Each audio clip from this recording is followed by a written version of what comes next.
CNN and the Des Moines Register held the 7th Democratic debate, and everyone's talking about it. The biggest news of the night wasn't Amy Klobuchar's eyebrows. It was the beef between Senator Elizabeth Warren and Senator Bernie Sanders. But before we get into what happened, let's go back a few days prior to the debate. Yeah, it's rewind time. On January 11th, Politico published a story about how the Bernie Sanders campaign had begun stealthily attacking Senator Elizabeth Warren. Volunteers for the Sanders campaign were using a script while canvassing for votes. If a voter said that they were leaning towards Senator Warren in the primary, the volunteer would respond with the following. I like Elizabeth Warren. She's my second choice, but here's my concern about her. The people who support her are highly educated, more affluent people who are going to show up and vote Democrat no matter what. She's bringing no new bases into the Democratic Party. We need to turn out disaffected working class voters if we're going to defeat Trump. So that statement basically paints Warren as a candidate for the elites and Sanders as a candidate for the disaffected working class. Warren is for rich whites. Sanders is for the 99%. Now, I know what you're thinking. Both Warren and Sanders are running against each other for the presidency. So why wouldn't they attack each other? Well, apparently, Sanders and Warren had an informal non-aggression pact with each other. But if you've ever seen a season of Survivor, you know that you can make a pact with your opponent at the beginning, but ultimately, there can be only one winner. And honestly, I'm not sure what the big deal is. I mean, what did Elizabeth Warren expect Bernie Sanders volunteers to actually say? Oh, you like Elizabeth Warren? Well, I'm not allowed to change your mind or anything, so have a good day. And of course, that would never happen, but honestly, in the script, Warren got off light. No mention of her American Indian heritage, or that she was a Republican back in the 90s, or how she made millions of dollars doing law work for corporations. Instead, the script literally says she's my second choice.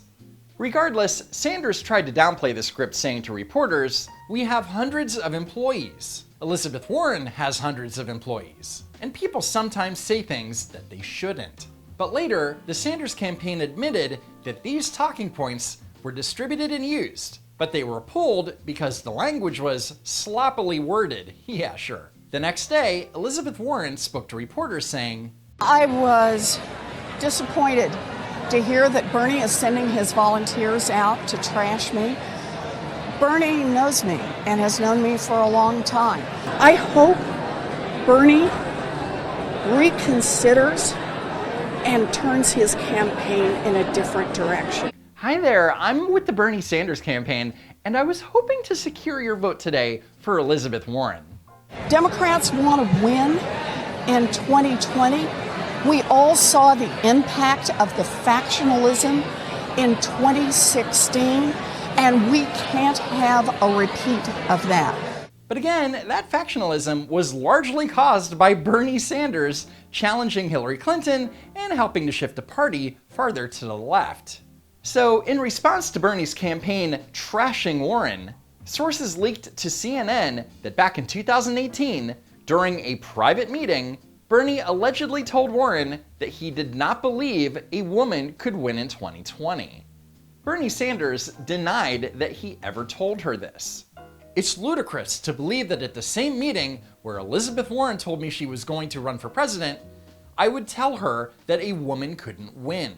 It's sad that 3 weeks before the Iowa caucus, and a year after that private conversation, staff who weren't in the room are lying about what happened.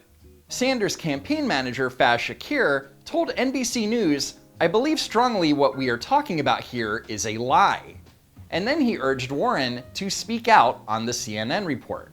Warren did speak out on the report, but instead of denying it, Warren doubled down. Bernie and I met for more than 2 hours in 2018 to discuss the 2020 election, our past work together, and our shared goals. Among the topics that came up was what would happen if the Democrats nominated a female candidate. I thought a woman could win. He disagreed. I have no further interest in discussing this private meeting any further. But Warren didn't have a choice in the matter. This was definitely going to be discussed further. And that brings us to the January debate. CNN reported yesterday that, and Senator Warren confirmed in a statement, that in 2018, you told her that you did not believe that a woman could win the election. Why did you say that? Well, as a matter of fact, I didn't say it. And I don't want to waste a whole lot of time on this because this is what Donald Trump and maybe some of the media want. Wait, he's denying that he said it? But I thought that Warren had confirmed that he did say it. Anybody knows me, knows that it's incomprehensible that I would think that a woman could not be president of the United States. Go to YouTube today. There's a video of me 30 years ago talking about how a woman could become president of the United States. The real issue is not whether you're black or white, whether you're a woman or a man. In my view, a woman could be elected president of the United States. And that's well and good, but he's talking about a woman becoming president in general, not specifically in 2020. In 2015, I deferred, in fact, to Senator Warren. There was a movement to draft Senator Warren to run for president. And you know what? I stayed back. Senator Warren decided not to run, and I did run afterwards. Funny how Elizabeth Warren didn't show Bernie the same courtesy for 2020. And let me be very clear. If any of the women on this stage or any of the men on this stage win the nomination, I hope that's not the case. I hope it's me. But if they do, I will do everything in my power to make sure that they are elected. Because even if a woman wins the nomination, you will still need Bernie Sanders, a man, to help you win. Senator Sanders, I do want to be clear here. You're saying that you never told Senator Warren that a woman could not win the election. That is correct. Senator Warren, what did you think when Senator Sanders told you a woman could not win the election? I disagreed. Bernie is my friend, and I am not here to try to fight with Bernie. Oh, she doesn't want to fight, which is precisely why her campaign leaked what Bernie allegedly said to CNN. But look, this question about whether or not a woman can be president has been raised. You were the one that raised it. And I think the best way to talk about who can win is by looking at people's winning record. So, can a woman beat Donald Trump? Look at the men on this stage. Collectively, they have lost 10 elections. The only people on this stage who have won every single election that they've been in are the women, Amy and me. Of those 10 losses, Warren is counting presidential primary elections. So she is counting when Bernie lost to Clinton in 2016 and the two times that Joe Biden ran for the presidency in 1988 and 2008. Those shouldn't really count. Also, Bernie Sanders has been running for various offices in Vermont since the 1970s. Warren, on the other hand, has only taken part in 2 elections. And the first time was in 2012 when she ran for the Senate, so it's not a fair comparison. And the only person on this stage who has beaten an incumbent Republican anytime in the past 30 years is me. And the Republican incumbent that she beat was Senator Scott Brown, who won a special election to finish Ted Kennedy's term after he passed away in 2009. Kennedy was a Democrat who had been in that Senate seat for more than 46 years. So when Elizabeth Warren brags that she beat a Republican who hadn't even served a full term, well, it's not the huge accomplishment that she is making it out to be. We need a candidate who will excite all parts of the Democratic Party, bring everyone in, and give everyone a Democrat to believe in. And that candidate is not Elizabeth Warren. That's my plan, and that is why I'm going to win. No, you're not, Grandma. Just to set the record straight, I defeated an incumbent Republican running for Congress. When? 1990. That's how I won, beat a Republican congressman. Sanders beat Republican incumbent Peter Smith in 1990 to win Vermont's at-large congressional seat. Of course, I don't think there's any debate up here. Wasn't it 30 years ago? I beat an incumbent Republican congressman. And I said I was the only one who's beaten an incumbent Republican in 30 years. Well, 30 years ago was 1990, as a matter of fact. Well, technically it was 29 years, 2 months, and 9 days ago, but who's counting? And if you think Warren's math was bad at the debate, You should see her Medicare for All plan. So this whole attack by Warren was a major miscalculation.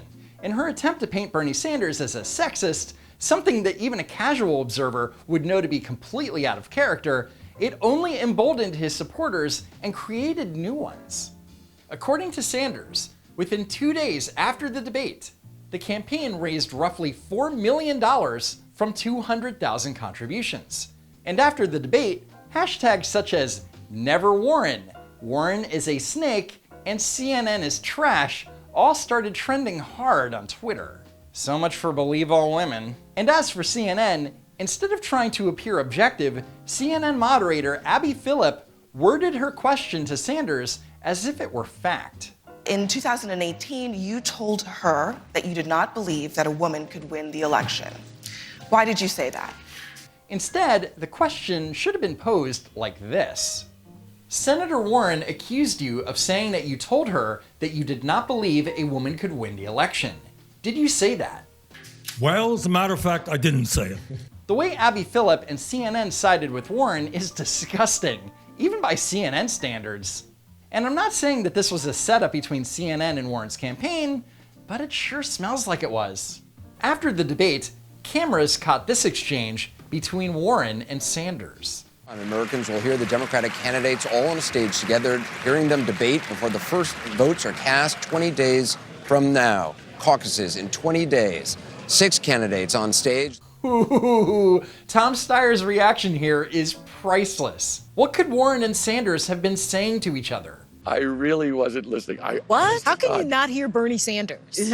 They were talking about getting together or something. I really didn't listen. Tom Steyer heard exactly what happened, but unfortunately, he won't spill the beans, so I guess we'll never know. But then, breaking news! CNN dropped a bombshell. Tonight, I've seen an exclusive on probably the most talked about moment of last night's Democratic debate, which actually happened just seconds after the debate. Tonight, CNN is the first to obtain the audio, and we're going to play it for you shortly. Wow, CNN obtained exclusive audio from the debate that they were running? Man, what a scoop! I think you called me a liar on national TV. What? I think you called me a liar on national TV. Let's not do it right now. You want to have that discussion, we'll have that discussion. You called me, you told me. All right, let's not do it now. I don't want to get in the middle of it. I just want to say hi, Bernie. Yeah, good. Warren and Sanders both know that they are mic'd up and transmitting audio. Warren is trying to trap Bernie into saying something negative, and it looks like Bernie's not falling for it because he doesn't want to have the discussion on a public stage with a hot mic, and definitely not in front of Tom Steyer. Instead of Warren saying, "I think you called me a liar on national TV," she could have just said, "Why are you lying, Bernie? Just fess up." And Sanders should have said, "You know I never said that. You're the liar." And if Warren was so concerned about Sanders' alleged woman-hating opinion, then why didn't the Warren campaign leak this out over a year ago? Because ever since she revealed her Medicare for All plan and then almost immediately backed away from it, she's been tanking in the polls. Warren, who at one point was leading Sanders in the Real Clear Politics average by as much as 8 points, has now dropped back down to 3rd place. And looking at polling for the upcoming primaries, Warren is likely to come in 4th place in Iowa and 3rd place in New Hampshire, South Carolina, and Nevada.